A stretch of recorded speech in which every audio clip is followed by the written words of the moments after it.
Porto e Baixada. Oferecimento Eldorado Brasil. Eficiente e sustentável.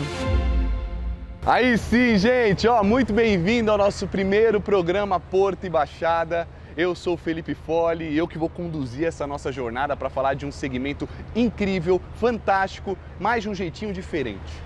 Porque aqui a gente vai realmente humanizar as coisas. Pessoas se conectam com pessoas, então vamos falar de história, né? Afinal de contas, o Porto movimenta a economia do Brasil, mas também a vida de muitas famílias. Então a gente vai entender isso. Não de dentro para fora, porque a gente de fora não sabe muito bem como que é o Porto, mas vamos falar das pessoas que vivem isso dia a dia? Então você vai adorar, tá incrível esse primeiro programa e claro, tem que agradecer também ao Eldorado Brasil porque abriu as portas para a gente poder te trazer assuntos e informações que você nunca viu antes e de um jeito diferente. Vem comigo?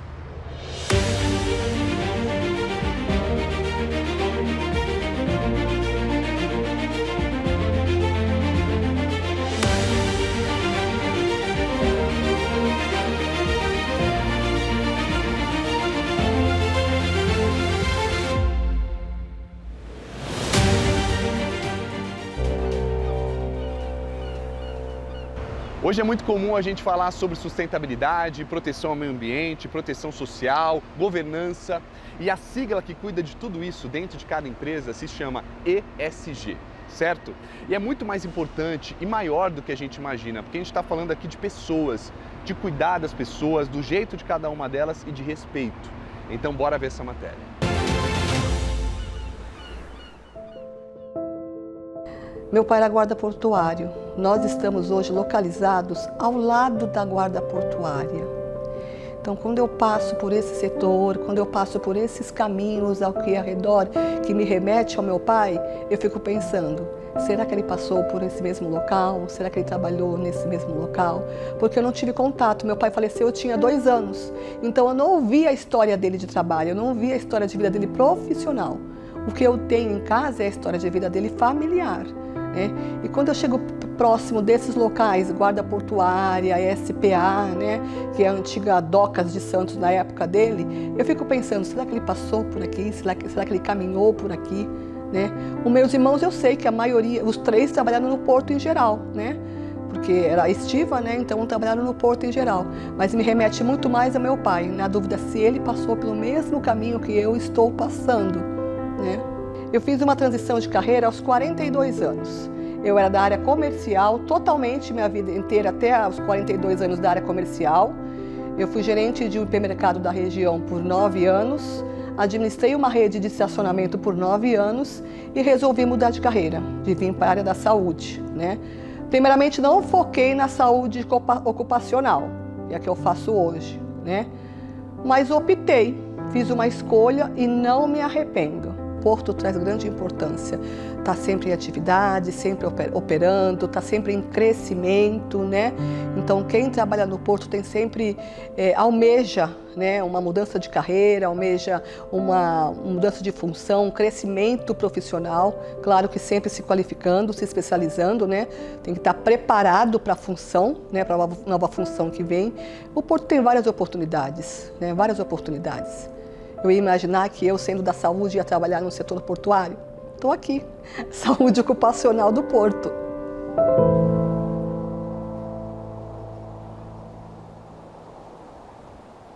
Claro que aqui uma das áreas mais importantes é a área jurídica. Então aqui no programa Porto e Baixada você vai entender mais sobre o direito portuário. O Porto Sem Papel ele é uma plataforma, é um sistema de informação de gestão portuária que visa dar mais agilidade à atracação dos navios, à permanência dos navios nos portos. E, claro, com isso, otimizar a importação e a exportação de cargas no Brasil. Esse sistema integra em um único banco de dados as informações de vários órgãos intervenientes e das agências marítimas que agenciam esses navios. Como órgãos intervenientes nós temos Receita Federal, Anvisa, Ministério da Agricultura, a Marinha do Brasil, e cada um vai alimentando as informações necessárias nesse sistema único. Antes de 2011, Como é que era feito? Cada interveniente, cada órgão público, ele alimentava seu respectivo formulário. Então, dava um total de mais de 100 formulários, mais de 2.000 campos de informações a serem preenchidos. E com o Porto Sem Papel, esses campos se tornam em torno de 900 itens a serem informados. Então, olha só o tempo que a gente conseguiu com essa implementação. E o status, né, desse andamento, né, de cada órgão, ele fica num sinaleiro. Essa mesma ideia de um semáforo, onde as luzes de vermelho passam para verde à medida que as anuências vão sendo concedidas. E quando o sinaleiro está todo verde, a autoridade portuária ela faz a sua última checagem e se programa para atracar o navio no porto. É um sistema que ele já adiantou muito em termos de... Desde 2011 para cá, ele já avançou. Antigamente, antes de 2011, demorava-se, o tempo médio era de 20 dias para essas anuências acontecerem. Depois, com a implementação do Porto Sem Papel, passou para uma média de 7 dias. E a meta agora, neste ano de 2024, é que esse prazo passe a ser de 4 dias. Isso vai acontecer porque eles estão acrescentando a inteligência artificial. Ou seja, é a inteligência artificial sendo favorável para o comércio exterior. E o Porto Sem Papel deu tão certo que uma comitiva brasileira está sendo convidada a apresentar esse programa no Comitê Internacional de Tráfego Marítimo. É um comitê que fica dentro da Organização Marítima Internacional, que a gente conhece pela sigla IMO, e agora, no mês de abril. Então, nós temos muito que nos orgulhar desse projeto. No próximo bloco, a gente vai conhecer a maior feira de logística da América Latina, então não saia daí, tô te esperando.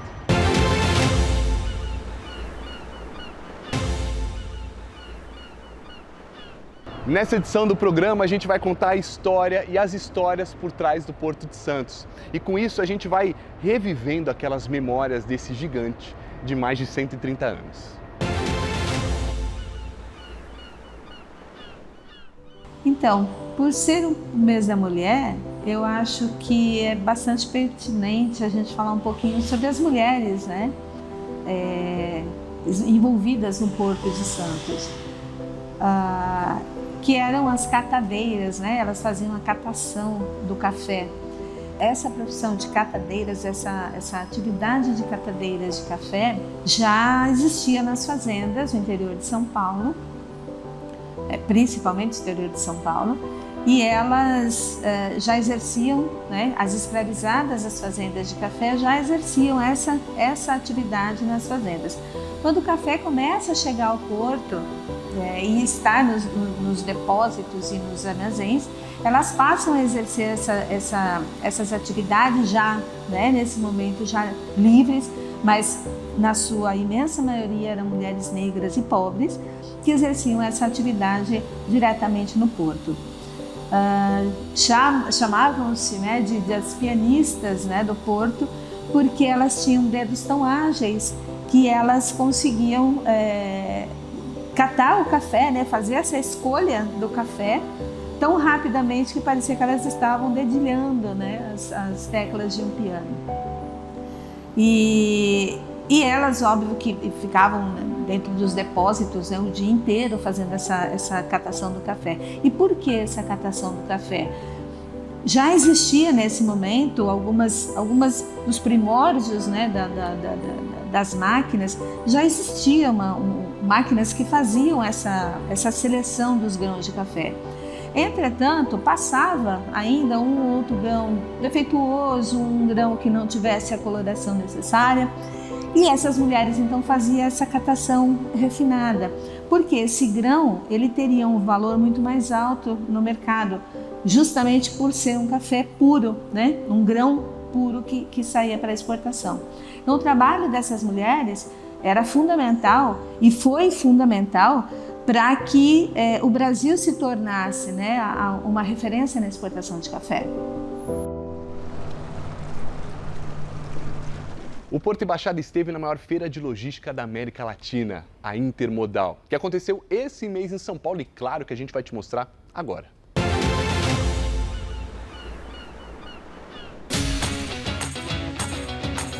Mais de 44 mil profissionais passaram pela 28ª edição da Intermodal em apenas 3 dias. Bom, além da visitação, a maior feira de logística, tecnologia e comércio das Américas bateu também todos os recordes em relação às edições anteriores, em número de expositores, patrocinadores e área de exposição. A feira ocupou uma área de mais de 40 mil metros quadrados no São Paulo Expo, com 500 marcas expositoras de 15 países diferentes. A Intermodal tem uma importância enorme para o mercado, é a maior feira de logística da América Latina.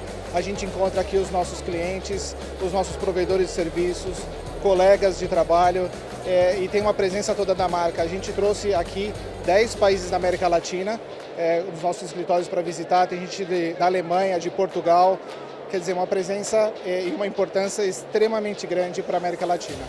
Olhar para toda essa feira, ter aqui mais de 500 companhias participantes, é uma oportunidade única de participar dessa feira que tem, assim, olhando de uma maneira geral e muito ampla, é a segunda maior feira do mundo de logística. Muito importante estar aqui. Em relação ao setor portuário, a Intermodal serviu para que os terminais de diversas regiões do país firmassem uma aliança em favor da descarbonização, com 65 interessados em investir em tecnologias verdes e pesquisa. E mais recente a pauta ESG, que tem ganhado cada vez mais espaço dentro do grupo, né? Nós somos uma das únicas empresas hoje do setor registrada junto ao Pacto Global e segue sendo aí os nossos 2 drives de maior investimento no momento. Para o próximo ano, o evento já promete novidades, hein? A começar pela nova casa. A Intermodal 2025 deve acontecer no distrito Anhembi, que já está sendo totalmente reformado.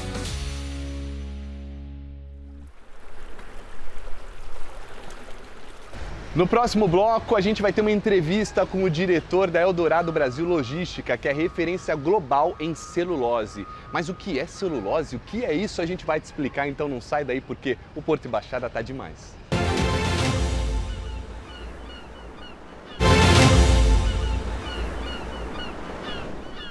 E no programa de hoje a gente tem o privilégio de conversar com o diretor da Eldorado Brasil, Flávio da Rocha Costa. Ele que abriu as portas do terminal para o nosso programa e o papo foi muito legal. Vê aí. Bom, eu estou aqui com o Flávio, ele que é diretor da Eldorado, tem 20 anos aí no grupo JEF, já trabalhou na JBS, na Flora, Brasil Celulose e há 10 anos na Eldorado Brasil. E o mais legal é que ele recebeu a gente para a gente poder humanizar esse papo, né, de executivo, para que você entenda realmente a função do Porto, a importância do Porto e a gente poder bater esse papo. Então, primeiro, obrigado por receber a nossa equipe, né? É muito bom a gente poder entender esse processo de dentro, viu, Flávio? Felipe, eu que agradeço. Eu acho que para a gente que trabalha no Porto é mais um meio de comunicação, sim, trazendo a realidade do Porto para todos os telespectadores aqui da Baixada Santista.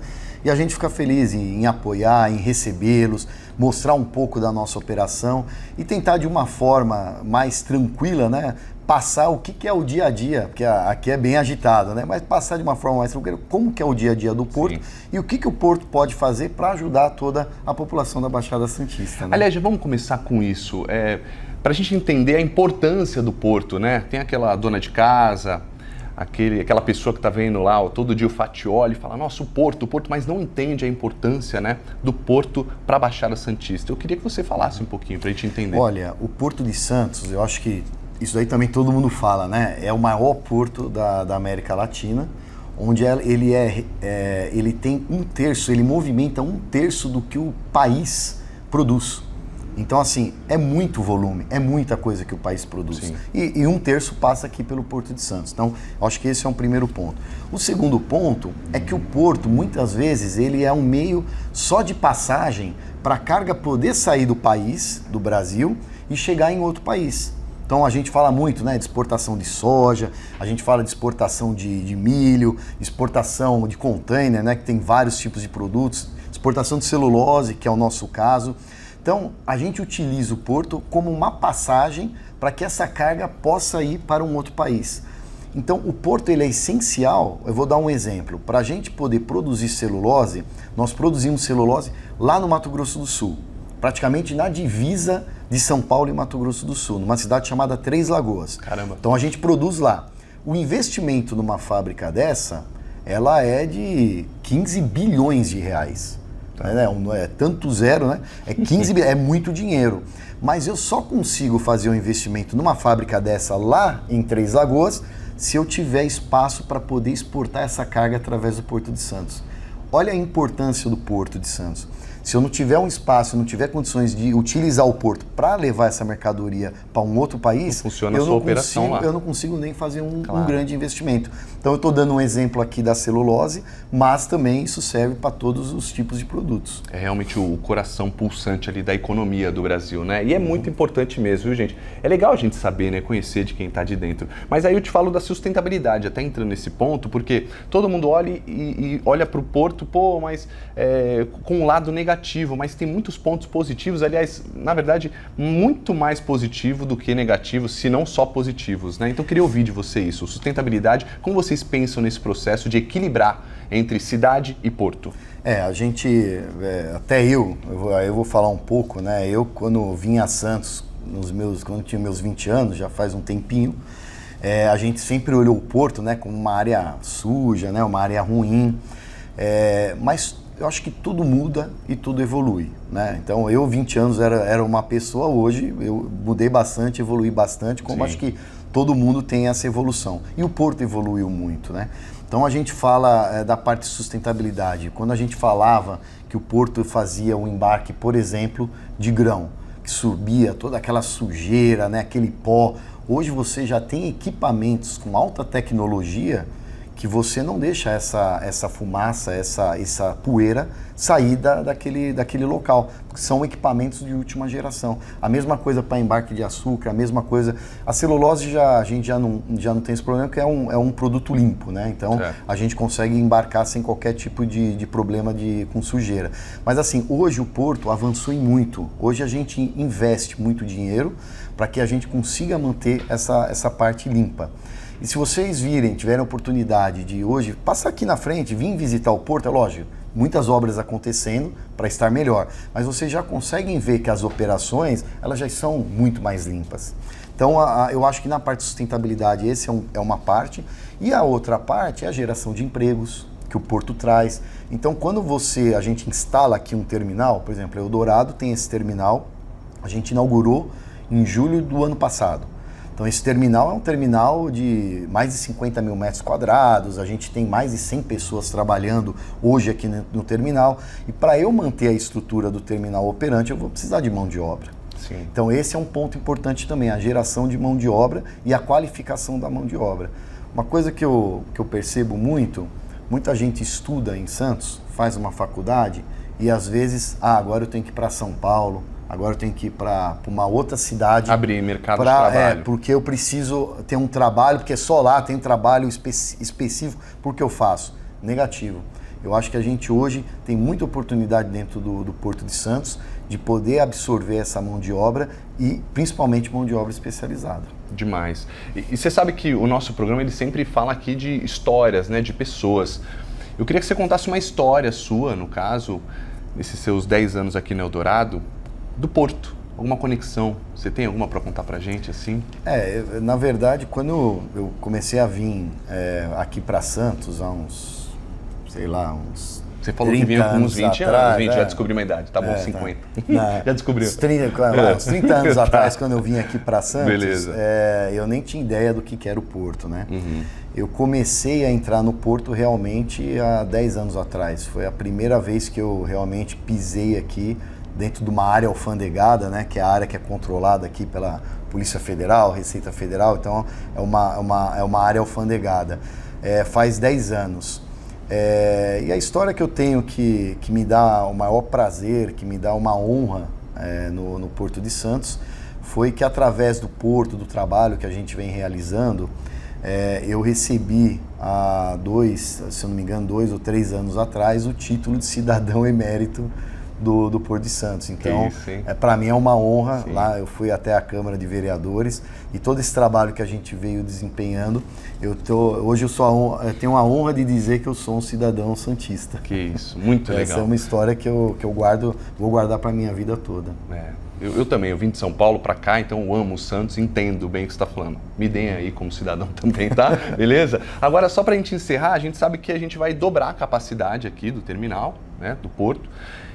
O que isso influencia na economia do país? A gente está falando tanto de economia, a importância, esse coração pulsante.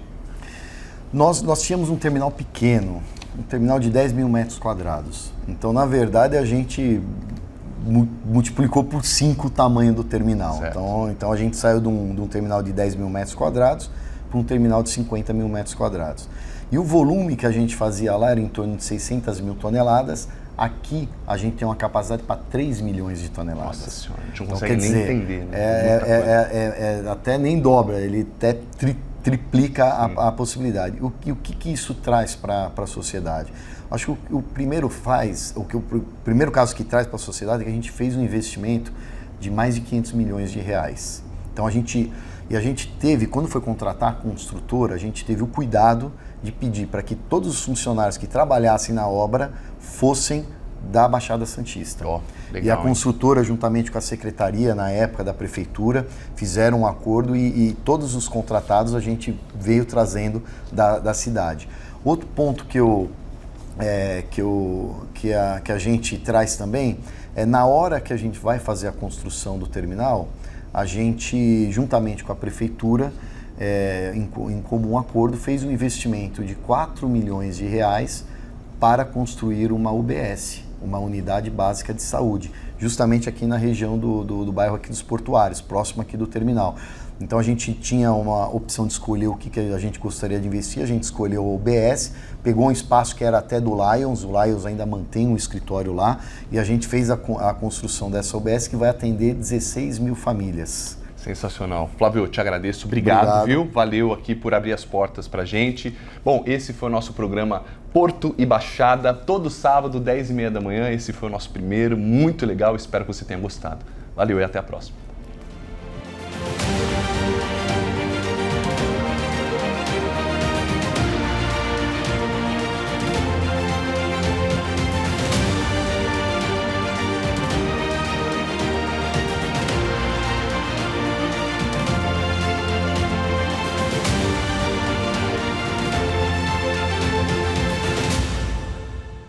Porto e Baixada.